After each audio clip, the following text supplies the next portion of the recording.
Greetings dear friends and welcome to the 7th issue of the Geopolitical Review. We have with us Dr. Nanda Kishor sir, who is from the Department of Geopolitics, Manipal University.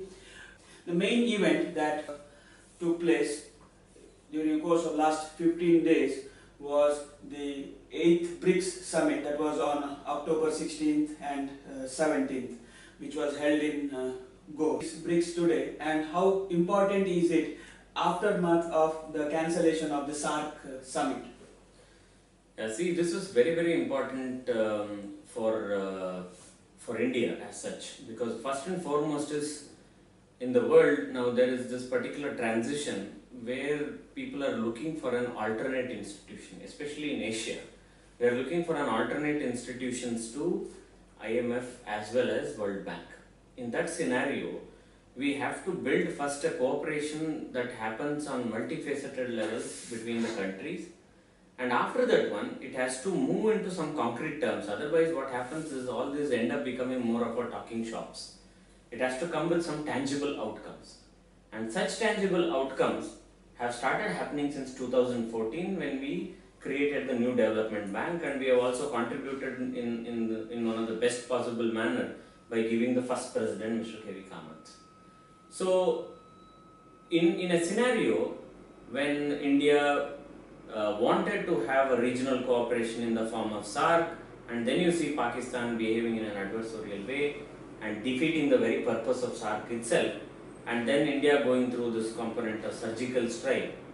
And then the question was all about that, will India be able to pull off so we saw all the leaders of the BRICS coming in to Goa on the 15th and 16th of October, and then deliberating on several issues. In terms of outcomes, probably we'll have it in the later part of this particular interview itself. But to see whether there were any tangible outcomes and we could pull off something that showed things against Pakistan, yes, to a large extent we succeeded in it. First and foremost, there were apprehensions that the Russians were going ahead with their military drill with Pakistan, and the Russian president made it clear that there is nothing to attach too much importance to that particular one, and we have remained at the darkest hours with India, and we will continue to support them. That's what was told, and there were several things that were spoken between Mr. Modi and Putin. I think Modi was also looking for an audience with Putin in such a scenario, and it came at a perfect time, and India could utilize, keeping in mind Brazil and South Africa not doing great at this juncture. The other important player was Pakistan. Only on the terror issue we still haven't made great progress with regard to, but the other side of it also, that many a times Pakistan comes as an important factor where China would actually side with Pakistan, but in this particular scenario, it did not condemn India's surgical strike. For me, a country that goes so closer to Pakistan, not condemning India for an act that was seen as something that would create ruptures, and Pakistan, China remaining positive on that one, that itself is a victory for the Modi government and its foreign policy. During the course of this meeting, we had signed many defense deals with Russia, and earlier India was seen tilting towards US a bit more than what Russia was comfortable with. And after this particular meet, they say that our relationship with Russia further strengthened, and Putin looks to be happier than what he was before. One may agree or one may not agree with the component of the leadership that Putin is giving. For a country that came through so much of problem, and then he took up, and he has a different style of functioning. Every person has a different style of functioning. If Mr. Putin says that he wants to function in a particular way, we are nobody to say, his people have accepted. On the other hand, when the American president comes up with this particular doubt, I don't know why I got the Nobel Peace Prize, and we still don't make an issue out of it. There is a biased view itself that comes from the intellectual class of favoring a particular nation, irrespective of its all wrongdoings. Compared to that one, what Putin is trying to do is, as he put in his own words, that he has stood in when India was in real requirement. That's a true statement. That also means a lot to India at this juncture, where it is attaching a certain importance, which is very important to us as such.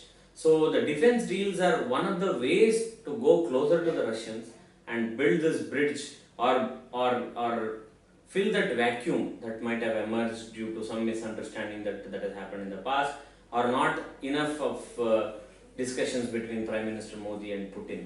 In that way, it was very, very important one, as they themselves mentioned, for the inclusive growth that we talk about, building inclusive growth in the region itself, responsive and inclusive growth of the region itself is a very, very, heartwarming scenario for me. Once this BRICS summit got over, we also continued with the BIMSTEC. BIMSTEC has all those countries except Pakistan, and it is seen that China is an observer for SAARC as well as for BIMSTEC. So what's the relevance of BIMSTEC at this juncture? See, BIMSTEC coming at a point of time when India said no to SAARC, and others also echoed the same voice. People were thinking probably they have been forced to think, or they have been somewhere put into that particular situation, due to which probably someone like Bangladesh, or for that matter Bhutan, have spoken about it. Then this provided an opportunity for Modi to silence all his critics and show that there is something else that can be tangible, that also brings something in terms of value to India, that is in the form of BIMSTEC. So now you had representation from Sri Lanka, you had representation from Maldives, you had representation from Myanmar, from Bhutan, you had from Nepal, from all of these people, including Thailand, which essentially says that they were also looking for an alternate forum. And also Modi could project that he is carrying all these people along with him, because we always imagined probably a SAARC minus Pakistan. Probably this would have been one of the most successful organizations for that matter. And now they are trying to find out alternate ways to engage, because you cannot shy away from engaging and dialoguing. And BIMSTEC was very, very important tool where India's foreign policy has got that particular strength to say that if you block one way of mine, I will find out another way. That means India is actually trying to put across its strategic autonomy the way it did in the past also. When you are denied a particular thing, it would rise back and come back strongly. We were denied technology at a particular point of time, we could come back strongly, and today we are one of the most prominent spacefaring nation in the world. In the same way, you block me in particular way and you think this is the end of India, this is the end of India's diplomacy in the region or anything that sort of. This was a fitting reply that came from India with regard to the BIMSTEC. In that way, BIMSTEC was very, very crucial and very important for me. It is said that even though many of the aspects of the Goa declaration were in favor of India, might be one of the small parts where we were not that successful was convincing China to support us for a NSG membership. How is it seen? Will China agree for that, or will China keep blocking? See, this is an interesting question, and also what I have to tell at this juncture is that if in one meet itself, if India starts getting all its things done, so probably that's not a good thing to happen for many of these countries. That's what they think, because people will start crediting Prime Minister Modi and it will have a different type of repercussion altogether. And NSG issue is a different ballgame altogether, where all of them have agreed and China is blocking us, because it thinks that that's one of the ways to keep India in check, or that's one of the ways it can push India to engage with China rather than making rash statements or making some statement that can hurt its national interest. That's one of the ways it thinks. It's also trying to actually leverage a lot of its issues with regard to Japan, with regard to its Southeast Asian neighbors through India, so that these countries do not bandwagon with India and try posing that we also have a major power or a great power in the neighborhood that can actually challenge China. So in all these ways, maybe down the lane, though we don't do the job of astrologers in international relations, yet what we see in terms of trend analysis, that this may happen sometime, but not immediately, but one cannot also say that this will never happen, because China also might be pushed to that particular scenario where it may have to accept on thinking, because if China loses in something, it gains something else. So it's some sort of a permutation combination where there are different elements interacting with different things, and there are different outcomes that are coming. So one such outcome that India anticipates is that it will get the NSG membership. One such same thing from the other side, China thinks that it's one of the best tools to check India and keep India in check, so that India continues to engage with China, not have that antagonistic view. Because in a way you are forced to, because you cannot say or you cannot do something that are adverse to China, but you will try engaging China more. I think that's the negative way of putting it across by China, but it really feels that that's the way India should behave with it. So in such scenario, yes, because this has been almost the second or third successive initiative that Modi has taken. He tried doing that during the G20. Now again he has tried during the BRICS summit, but he hasn't found success with regard to that one. But he is someone who believes in perseverance. He is also someone who believes in going behind his dreams. Otherwise, probably you would not have had somebody who was a tea seller or somebody who belongs to the other backward classes in country becoming the prime minister. I think he's a dreamer, and he will continue to dream to take India to that particular position. And many papers published all the BRIC leaders in the Desi attire. Apart from the photo opportunity, does it convey something? See, it just happens so that some people attach a lot of value to it. I don't deny that component, but at the same time, it is a common thing that whenever the leaders of different countries travel to different places, they tend to wear the clothes of those places. Let's say, like if Prime Minister Modi visits Bhutan, he wears some traditional dress of Bhutan. But given that as a scenario, but somebody who doesn't do such type of things is Mr. Putin. He is someone who resists such type of thing. And you saw even he wearing the Indian attire of the Nehru kurta that was, or whatever the kurta that you want to call, all of them wore something. We call it Modi. Yeah, some people call Modi kurta for that one. But all of them wore, which is good. That means they are not against that particular idea itself. Though China stuck to the red color that it loves to have that one, the maroonish red. But yes, these are some of the things that shows that there are some things in sync. Not everything is problematic or not everything is business oriented. There's something more than that one, where they rejoice of being in a place where they want to sync with the culture of that particular region itself, which is a good thing. I think that's how I think the world leadership should grow beyond the politics and sometimes behave in that concept of brotherhood. Because this is more relevant, because last time when Obama visited China, he was not treated that good.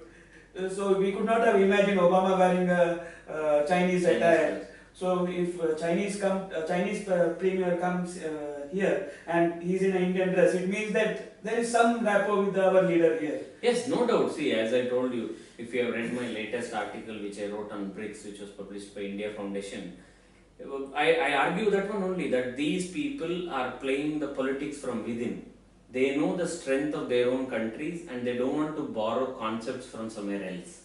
So they know that they are strongly rooted, though it may sound a bit of revivalist, but yes, or revisionist for that matter, but yet these people have their own politics to play and they draw it from within. So they know how important it is to have this neighborhood, because if you have to create an alternate institution, you need to engage. At this juncture, engaging with China is very crucial and very important for India's growth itself. Though we may say avoid Chinese, that one, this one, but that's at a different level. But there are also some things in which there is a complex interdependence between India and China, which is equally important. That's why, though it sounds a bit of jingoism, symbolic and all those things, sometimes symbolic things are very important, right? We ask somebody to come dressed to a particular party, right? When people come in that party, it's not that we both enjoy a great rapport and both of us are going to do something phenomenal. But what it gives, or what we try to give an impression is, at least we are not against each other, because that destroys the very fabric. We are at least in sync and we understand the importance of a particular place and a meet, and we behave accordingly. So in that way, I think kudos to the Modi's this initiative and the foreign policy, or those people who are behind in bringing in such ideas to make these people to wear the attire. So this, once again coming back to the BIMSTEC, how this all started and whose initiative was it? In the sense, see, BIMSTEC was a common initiative that we started in this particular region to make sure that we use the Bay of Bengal as the best hub to take forward a lot of our economic interests. For that matter, how do you connect with Myanmar? Because they have so much of potential. They have been under wrong rule for a long time. So you had to bring in some component to it, that one. So India shows a greater interest. There is also something called the rights of the landlocked nation. That can be Nepal, that can be Bhutan. So in a way this contributes, because most of the things for them move from this side. So it's also helpful for doing that one. So, and also to put ourselves in the Indian Ocean region in a very strong manner, plus in the Bay of Bengal, if you have to show yourself as a strong player and then take forward the economic interests, which are very important. I think this initiative was very important, and they have put a combined effort to come together. Unlike showing that one country has picked up this one. So it's a combined effort, they have come together to take forward this initiative itself. Now, of late, there is no discussion happening about the South China Sea and the issues related to that. What is the status of that issue now? See, South China Sea, a new twist has come with regard to one important country, that is Philippines. Now, Philippines just 2 days ago, it has actually dumped United States, which was a long time ally, and now they have gone closer to China. And the Philippines president, he's been abusing the president of the United States in all wrong ways, and he's going closer to China. Now that's changing the dynamics of the region itself, first and foremost. So you have somebody where the Chinese have promised that let's find out a regional solution through dialogue, and we'll find an amicable solution for the South China Sea. Now you have other important country which has problem with China is Vietnam, and that will continue to, and that's why Vietnam is trying to engage with India. But as people know that China is not an easy country to deal with. The type of politics it plays, the economic might it has at this juncture, it's not very simple. And at the same time, these people are also dependent on China, and China is dependent on them. That's what many a times we fail to understand. But these will continue to happen as and when there are some other issues to divert, that gets diverted, but it will come back to boil as and when there is a necessity, or there is some misunderstanding or something happens in this particular region. Again, it will come up as an important component. I think what they are as of now trying to do with regard to the two important countries and their behavior, that the Philippines and China, they don't want a third country to come and interfere there. Though United States is an Asia Pacific power, no doubt about it, it has its presence since the 50s, yet they don't want it to take advantage of it and play politics between the countries of the Southeast Asian region with China.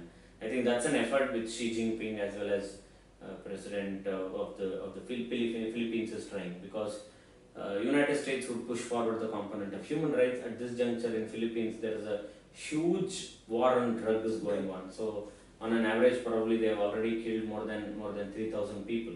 So that's going in a very, very big way. And he has come, or he has promised that to the people, and he has come to power. So that's why you would see at this juncture immediately you don't see ruptures that are happening with regard to South China Sea. But very soon, probably you can expect in a month or two, again South China Sea will become an issue between the ASEAN members.